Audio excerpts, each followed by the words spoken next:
Voter జాబితాలో ప్రత్యేక సవరణ కార్యక్రమం నేపథ్యంలో ఏలూరు నియోజకవర్గంలోని ఓటర్ల జాబితాల పరిశీలనను అత్యంత బాధ్యతాయుతంగా నిర్వహించాలని APSRTC Vijayawada zonal chairman, Eluru నియోజకవర్గ జనసేన పార్టీ ఇన్ఛార్జి రెడ్డి అప్పలనాయుడు, నాయకులు, కార్యకర్తలు, వీర మహిళలకు, ఏలూరు నగర ప్రజలకు పిలుపునిచ్చారు.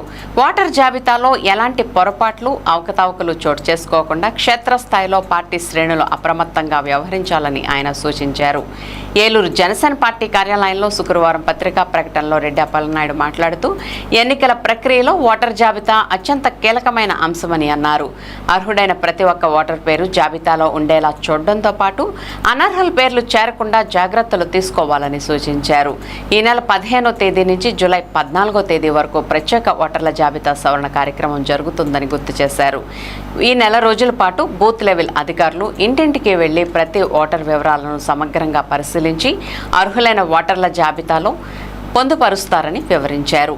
సర్వే అధికారులు ఇంటింటికి వెళ్లినప్పుడు స్థానిక బూత్ లెవెల్ ఏజెంట్లు, యూనిట్ ఇన్ఛార్జీలు వారితో కలిసి వెళ్లాలన్నారు. ఆయా ఇళ్లల్లో అర్హులైన ఓటర్ల వివరాలను వారికి అందజేసేలా చూడాలన్నారు. 18 సంవత్సరాలు పైబడ్డ వారందరి పేర్లను ఓటర్ జాబితాలో తప్పక చేర్పించాల్సి ఉందన్నారు. అలాగే చనిపోయినా, పెళ్లిళ్లు చేసుకుని ఇతర ప్రాంతాలకు వెళ్లినా లేదా శాశ్వత వలసదారులను గుర్తించి వారి పేర్లను జాబితా నుండి తొలగించేలా చూడాలన్నారు. వైసీపీ పార్టీ వారు 2-3 చోట్ల తమ పేరు నమోదు చేసుకోకుండా చూడాల్సిన బాధ్యత కూడా తమపైన ఉందన్నారు. ఎక్కడైనా అలా ఉంటే వెంటనే గుర్తించి సంబంధిత అధికారి దృష్టికి తీసుకువెళ్లి ఓటర్ల జాబితా నుండి తొలగింపజేయాలని చెప్పారు. రాబోయే నెల రోజులు తమకు పరీక్షా సమయమని ఏమాత్రం అలసత్వం ప్రదర్శించకుండా ఓటర్ జాబితా సవరణ కార్యక్రమంలో ప్రతి ఒక్కరూ పాలు పంచుకోవాలని రెడ్డి అప్పలనాయుడు సూచించారు. ఎస్ఐఆర్ సర్వే జరుగుతూ ఉంది. దాంట్లో భాగంగా ఏలూరు నియోజకవర్గ ప్రజలందరికీ కూడా విజ్ఞప్తి చేస్తూ ఉన్నాను.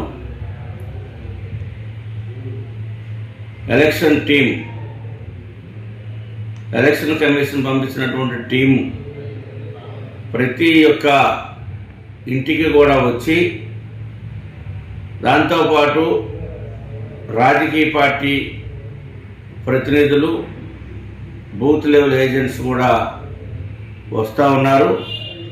మీరందరూ కూడా మీ యొక్క ఓటరు జాబితాలో ఉండటం కోసం కావలసినటువంటి డాక్యుమెంట్స్ అన్నీ కూడా చూపించి మీ ఓట్లు తొలగింపుకు గురి కాకుండా కాపాడుకోవాల్సినటువంటి బాధ్యత మీ మీద, రాజకీయ పార్టీలపైన, ప్రజాప్రతినిధులపైన కూడా ఉంది. ప్రధానంగా మీరు బాధ్యత తీసుకోవాలి. మరి అధికారులు వచ్చినప్పుడు, ఎందుకంటే ఇది జూలై 12వ తారీఖు దాకా జరుగుద్ది. ఇది తర్వాత జూలై 22న నోటిఫికేషన్ ఏదైతే సచివాలయంలో వాటిని ప్రదర్శిస్తారు. ఈలోపు ఓట్లు కోల్పోతే మళ్ళీ రావడం చాలా కష్టం. కావలసినటువంటి డాక్యుమెంట్ అంతా కూడా చూపించుకొని మన ఓట్లను మనం భద్రపరుచుకుంటాం. ప్రజాస్వామ్యం ఉండాలంటే ప్రతి ఒక్క పౌరులు కూడా ఓటర్గా నమోదై ఉండాలి. అదేవిధంగా లేనటువంటి వారు ఎవరైనా ఉంటే వారికి ఉన్నటువంటి డాక్యుమెంట్స్ అన్నీ కూడా సబ్మిట్ చేసి మళ్ళీ ఓట్లని ఎన్రోల్మెంట్ చేయించుకోవాల్సిందిగా తెలియజేస్తూ ఉన్నాను. ఎందుకంటే చాలా ముఖ్యమైనటువంటి విషయం ఇది. ఓటు అనేది కోల్పోతే రేపొద్దున అనేకమైనటువంటి ప్రభుత్వం నుంచి వచ్చేటువంటి సంక్షేమ కార్యక్రమాలు కానీ, రేపు ఐడెంటిటీ అనేది కోల్పోతాం. దానికి గురి కాకుండా మరి మహిళా సోదరులు కానీ, పురుషులు కానీ, మేధావి వర్గాలు కానీ, అదేవిధంగా విద్యార్థులు 12 సంవత్సరాలు నిండినటువంటి ప్రతి ఒక్కరు కూడా ఓటు నమోదు చేసుకోవడం కోసం ప్రయత్నం చేయాలి.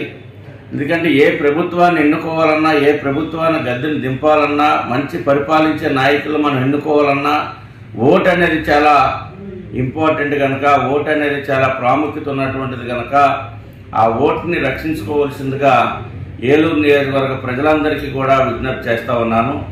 మరవకండి, మర్చిపోకండి. ఈ యొక్క నెల 10 రోజులు అందరూ కూడా దృష్టిలో పెట్టుకొని అధికారులు వచ్చినప్పుడు మీకున్నటువంటి వాళ్ళు అడిగేటువంటి ప్రశ్నలకి, వాళ్ళు అడిగేటువంటి వెరిఫికేషన్కి మన డాక్యుమెంట్ సబ్మిట్ చేయవలసిందిగా తెలియజేస్తూ ఉన్నాను. ఇట్లు మీరు